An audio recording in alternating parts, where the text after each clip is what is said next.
Hello అండి, welcome back to Venus kitchen.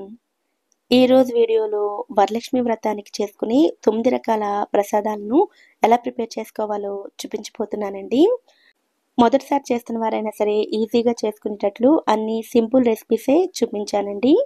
ఈ వీడియోలో చూపించిన రెసిపీస్ చేసినట్లయితే చాలా తక్కువ టైంలో వంట చేసుకోవచ్చు.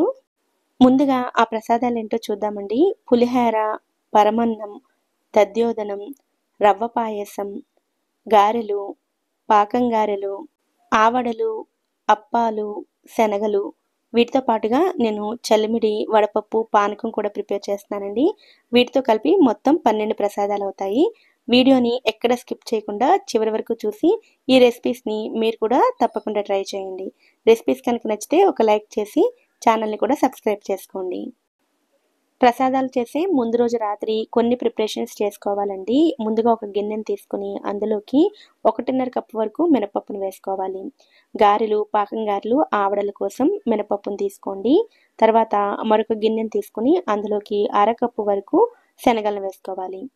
ఈ రెండింటిని వాటర్తోటి శుభ్రంగా క్లీన్ చేసుకుని తిరిగి నీళ్లు పోసుకోండి. తర్వాత శనగల్లో కొద్దిగా పసుపు వేసుకుని కలుపుకున్నట్లయితే నానిన తర్వాత మంచి రంగులోకి వస్తాయి. అలాగే నేను ఇక్కడ చలిమిడి కోసం బియ్యాన్ని కూడా నానబెట్టుకున్నానండి. పొడి బియ్యం పిండితో చేసిన చలిమిడి కంటే ఇలా నానబెట్టుకుని బియ్యంతో చేసిన చలిమిడి రుచి బాగుంటుంది. అలాగే నేను నిమ్మకాయ పులిహోర చేస్తున్నానండి. చింతపండుతో పులిహోర చేయాలనుకుంటే చింతపండుని కూడా రాత్రే నానబెట్టుకోవాలి. అలాగే స్వీట్ రెసిపీస్ అన్నిటికీ కలిపి 3/4 కేజీ నుంచి కేజీ వరకు బెల్లం పడుతుందండి. ముందు రోజు రాత్రే బెల్లాన్ని కూడా ఇలా తురుము ఉంచుకున్నట్లయితే మరుసటి రోజు చాలా ఈజీగా రెసిపీస్ని చేసుకోవచ్చు. ఆవడలు, దధ్యోదనం కోసం పెరుగును కూడా తోడుపెట్టుకోవాలి. లీటర్ వరకు పెరుగును తోడుపెట్టుకోండి. అలాగే పరమన్నం, పాయసం రెసిపీస్కి 3/4 లీటర్ వరకు పాలు కూడా పడతాయి. ఇలా రాత్రి అన్నిటిని ప్రిపేర్ చేసుకుంటే మార్నింగ్ ఫ్రెష్ అయ్యేసరికి అన్నీ రెడీ అవుతాయండి. పెరుగు ఇలా చక్కగా తోడుకుంటుంది. నానబెట్టుకున్న బియ్యం, మినపప్పు, శనగలు అన్నీ కూడా చక్కగా నానిపోతాయి.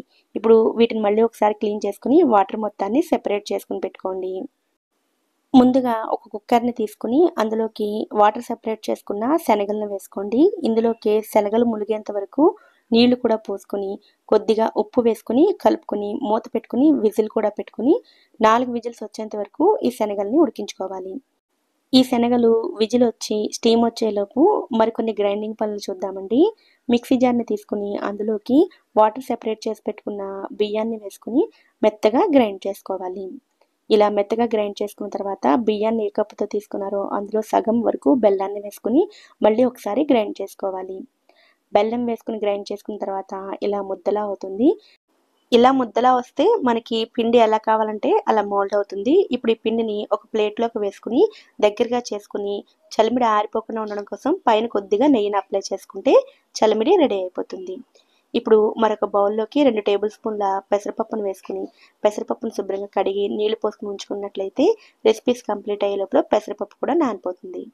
ఇప్పుడు పానకం కోసం ఒక గ్లాస్ తోటి వాటర్ని తీసుకోండి. ఇందులోకి 1 స్పూన్ బెల్లం, కొద్దిగా మిరియాల పొడి వేసి కలుపుకున్నట్లయితే కొద్దిసేపటికి బెల్లం కరిగిపోయి పానకం కూడా రెడీ అయిపోతుంది. ఇప్పుడు మిక్సీ జార్ని తీసుకుని అందులోకి 3 ఇంచుల అల్లం ముక్కలు, 8 వరకు పచ్చిమిర్చి ముక్కలు కూడా వేసుకుని కోర్స్గా గ్రైండ్ చేసుకోవాలి.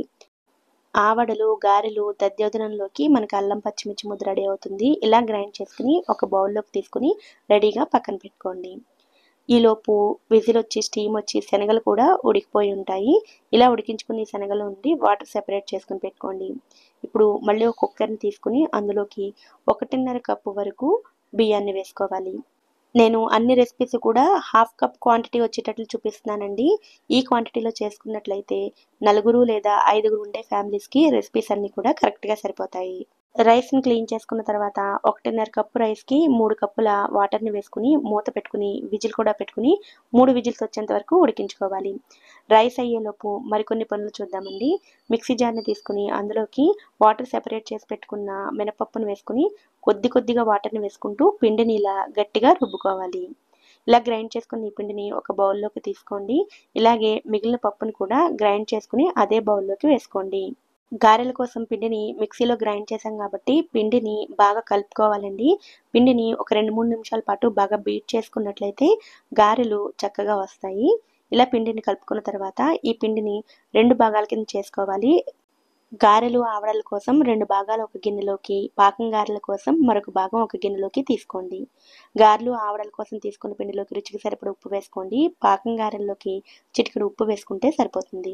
అలాగే గారెలు, ఆవడల కోసం చేసుకున్న పిండిలోకి అల్లం, పచ్చిమిర్చి ముద్దను వేసుకోవాలి.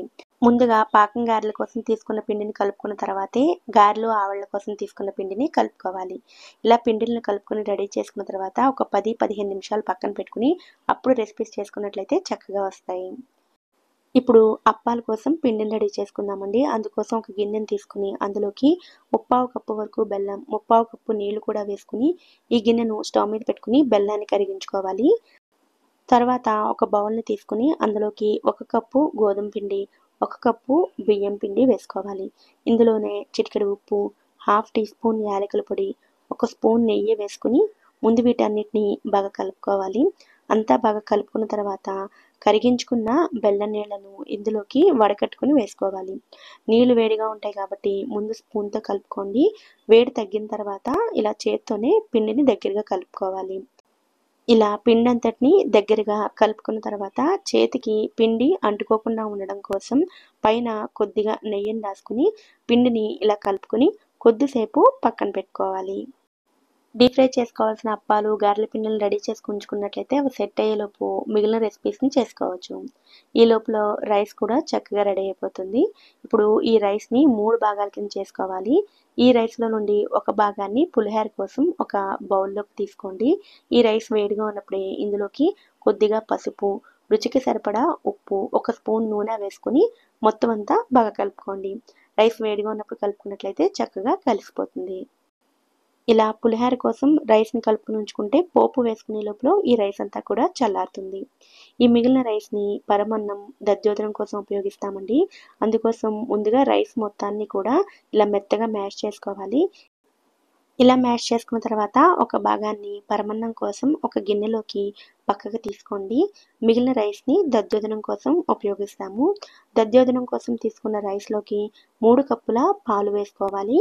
1 కప్పు పెరుగును కూడా వేసుకుని ఇందులోనే రుచికి సరిపడా ఉప్పును వేసుకుని అంతా బాగా కలిసేటట్లుగా కలుపుకోవాలి. దద్దోజనంలోకి పాలు, పెరుగు వేసుకుని కలుపుకునేసరికి ఇలా పల్చగా ఉండాలండి. ఇలా పల్చగా ఉన్నట్లయితే కొద్దిసేపటికి దగ్గరగా అవుతుంది. ఇలా దద్దోజనానికి రెడీ చేసుకున్న తర్వాత మరొక గిన్నెలోకి ఆవడల కోసం 1/2 లీటర్ వరకు పెరుగును తీసుకోవాలి. పెరుగులో ఎక్కడ గడ్డలు లేకుండా ఒకసారి బాగా కలుపుకోవాలి. తర్వాత ఇందులోకి 1/2 కప్పు వరకు నీళ్లు, రుచికి సరిపడా ఉప్పు వేసుకోవాలి. గారెల్లో కొద్దిగా ఉప్పు ఉంటుంది కాబట్టి ఉప్పు చూసుకుని వేసుకుని కలుపుకోండి. ఆవడల కోసం పెరుగు మరీ గట్టిగా కాకుండా కొంచెం పల్చగా ఉంటే గారెలు పెరుగును చక్కగా పీల్చుకుంటాయి. తర్వాత పరవన్నం కోసం తీసుకున్న రైస్లోకి 3 కప్పుల పాలు, 2 కప్పుల నీళ్లు కూడా వేసుకుని ఈ గిన్నెను స్టవ్ మీద పెట్టుకుని పరమన్నాన్ని ఉడికించుకోవాలి.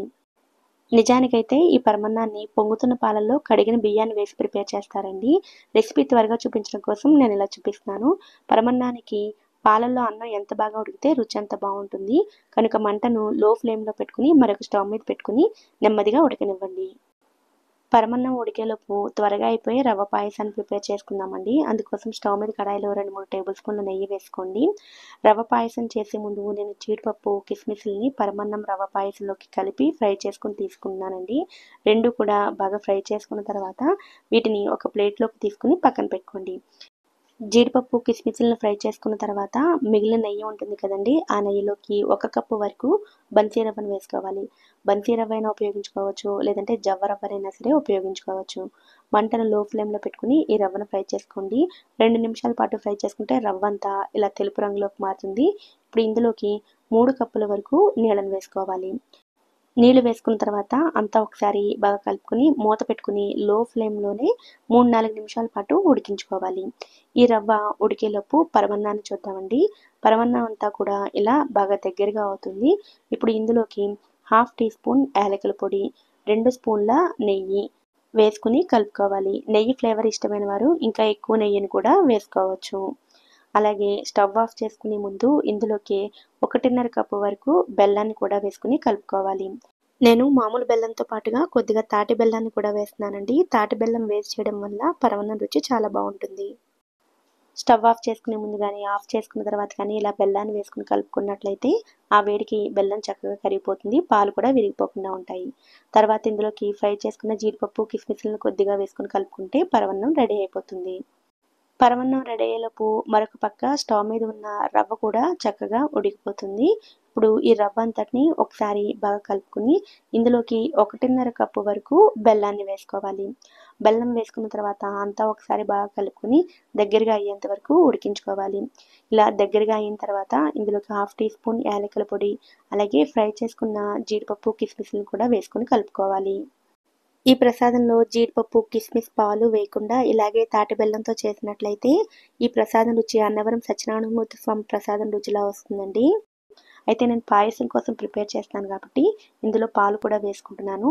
స్టవ్ ఆఫ్ చేసుకునే ముందు మాత్రమే 3 కప్పులు పాలు వేసుకుని ఒకసారి కలుపుకుని స్టవ్ ఆఫ్ చేసుకుంటే పాలు విరిగిపోకుండా ఉంటాయి. పాలు వేసుకుని కలుపుకున్న తర్వాత ఇలా పల్చగా ఉన్నట్లయితే చల్లారేసరికి మరికొంచెం దగ్గరగా అవుతుంది. మనం చేసుకున్న ప్రసాదాల్లో రవ్వ పాయసం, అప్పాలు చాలా సులభంగా చేసుకోవచ్చండి. చాలా త్వరగా కూడా అయిపోతాయి. ఇప్పుడు శనగల తాలింపు కోసం మరొక ప్యాన్‌ని తీసుకుని అందులోకి 2 టేబుల్ స్పూన్ల ఆయిల్‌ని వేసుకోవాలి. నూనె వేడైన తర్వాత ఇందులోకి ఆవాలు, జీలకర్ర, శనగపప్పు, మినపప్పు, అలాగే కొద్దిగా ఇంగువ, ఎండుమిర్చి, కరివేపాకును వేసుకుని ఫ్రై చేసుకోవాలి. ఇవన్నీ కూడా బాగా ఫ్రై అయిన తర్వాత ఇందులోకి శనగలను వేసుకుని 2-3 నిమిషాల పాటు ఫ్రై చేసుకోవాలి. ఈ శనగలను ఆల్రెడీ ఉడికించుకున్నాం కాబట్టి ఎక్కువసేపు ఫ్రై చేయాల్సిన అవసరం లేదండి. 2-3 నిమిషాల పాటు ఫ్రై చేసుకుంటే సరిపోతుంది. అలాగే మనం శనగలను ఉడికించుకునేటప్పుడు కొద్దిగా ఉప్పు వేసుకున్నాం కదా! ఇప్పుడు మరికొంచెం ఉప్పు వేసుకొని కలుపుకుంటే శనగల తాలింపు రెడీ అయిపోతుంది. ఇలా ఫ్రై చేసుకున్న ఈ శనగల్ని ఒక బౌల్‌లోకి తీసుకొని పక్కన పెట్టుకోండి. ఇప్పుడు మళ్ళీ అదే ప్యాన్‌లో 2-3 టేబుల్ స్పూన్ల ఆయిల్‌ని వేసుకోండి. 3 రెసిపీస్‌కి ఒకేసారి పోపు పెట్టుకున్నామండి. అందుకోసం ముందుగా 2 స్పూన్ల ఆవాలను వేసుకొని వాటిని చిటపటలాడనివ్వాలి. ఆవాలు వేగిన తర్వాత 3 టేబుల్ స్పూన్ల శనగపప్పు, 2 టేబుల్ స్పూన్ల మినపప్పు వేసుకొని వాటిని కూడా ఫ్రై చేసుకోవాలి. 3 రకాల రెసిపీస్‌లోకి ఒకేసారి పోపు పెట్టుకుంటున్నాను కాబట్టి నేనింకా పులిహోరలోకి పల్లీలు వేయట్లేదండి. మీరు పల్లీలు వేసుకోవాలనుకుంటే ముందుగానే ఆయిల్‌లో పల్లీలను కూడా ఫ్రై చేసి తీసుకోండి. తర్వాత ఇందులోకి 7-8 పచ్చిమిర్చి ముక్కలు, 1 టీ స్పూన్ ఇంగువ, 7-8 ఎండుమిరపకాయల ముక్కలు, 3 రెమ్మల కరివేపాకును కూడా వేసుకుని ఫ్రై చేసుకోవాలి. ఇవన్నీ బాగా ఫ్రై అయిన తర్వాత ముందుగా పులిహోరలోకి కావాల్సిన పోపు మొత్తాన్ని వేసుకోండి. తర్వాత ప్యాన్ స్టవ్ మీద పెట్టుకుని అందులోకి 1 టేబుల్ స్పూన్ అల్లం పచ్చిమిర్చి పేస్ట్‌ని, అలాగే 1/2 టీ స్పూన్ వరకు మిరియాల పొడిని కూడా వేసుకుని ఫ్రై చేసుకోండి. ఈ మిగిలిన పోపుని కొద్దిగా దద్దోజనంలో వేసుకోండి. ఆవడల్లోని పెరుగు కోసం మిగిలిన పోపును వేసుకోండి. పెరుగులోకి కొద్దిగా సన్నగా తరిగిన కొత్తిమీరని కూడా వేసుకుని కలుపుకున్నట్లయితే ఆవడల్లోకి పెరుగు రెడీ అయిపోతుంది. ఇలా ఆవడల కోసం పెరుగు రెడీ అయిన తర్వాత దద్దోజనంలోకి కూడా కొద్దిగా సన్నగా తరిగిన కొత్తిమీర, అందుబాటులో ఉంటే దానిమ్మ గింజలను కూడా వేసుకొని కలుపుకున్నట్లయితే దద్దోజనం కూడా రెడీ అయిపోతుంది. అలాగే పులిహోరలోకి సన్నగా తరిగిన కొత్తిమీర, 2 నిమ్మకాయల నిమ్మరసాన్ని కూడా వేసుకుని ఈ పులిహోరను కూడా కలుపుకోవాలి. పులిహోర త్వరగా అయిపోవాలంటే ఇలా నిమ్మకాయ పులిహోరే కాదండి, నారింజ పులిహోర, మామిడికాయ పులిహోర ఏది చేసుకున్నా కూడా త్వరగా అయిపోతుంది. పాకం గారెల్లోని పాకం కోసం ఒక గిన్నెలోకి 2 కప్పుల బెల్లాన్ని వేసుకోవాలి.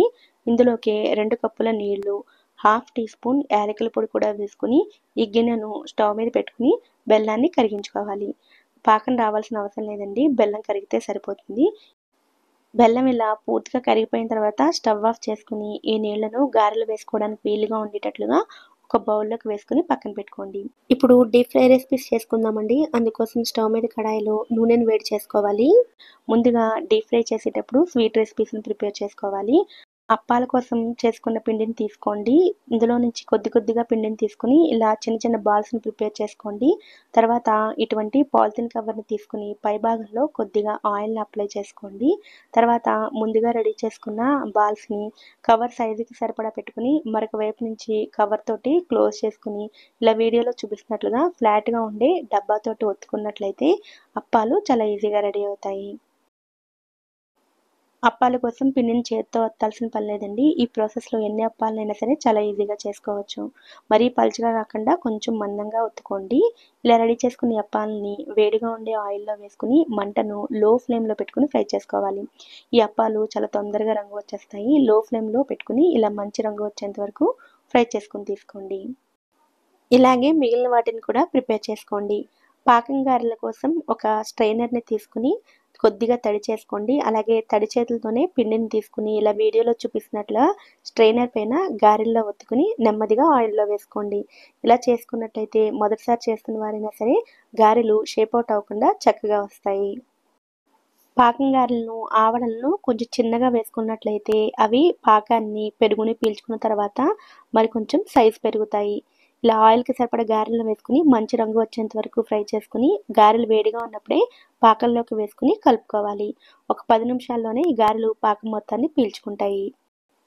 స్వీట్ రెసిపీస్ అయిన అప్పాలు, పాకం గారెలు వేసుకున్నాం కాబట్టి ఇప్పుడు ఆవడలు, గారెల కోసం వేసుకుందాము.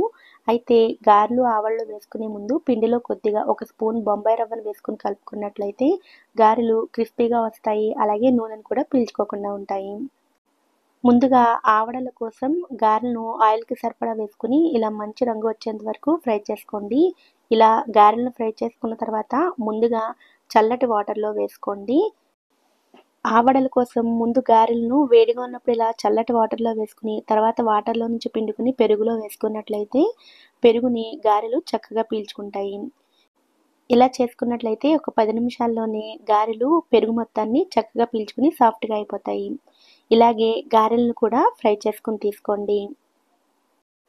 వరలక్ష్మి వ్రతానికి ఇలా వంటలను ప్లాన్ చేసినట్లయితే చాలా ఈజీగా, త్వరగా వంటలను చేసుకోవచ్చు. మొదటిసారి చేస్తున్న వారైనా సరే ఎటువంటి హడావిడి లేకుండా చాలా సింపుల్ ప్రాసెస్‌లో చేసుకోవచ్చు. మరి ఈ ప్రసాదం రెసిపీస్‌ని మీరు కూడా తప్పకుండా ట్రై చేయండి. ఈ వీడియో కనుక మీకు నచ్చినట్లయితే వీడియోని లైక్ చేసి ఛానల్‌ని కూడా సబ్స్క్రైబ్ చేసుకోండి. నోటిఫికేషన్స్ మిస్ అవ్వకుండా ఉండడం కోసం పక్కనే ఉండే బెల్ ఐకాన్‌ని కూడా యాక్టివేట్ చేసుకోండి. Thank you so much for watching.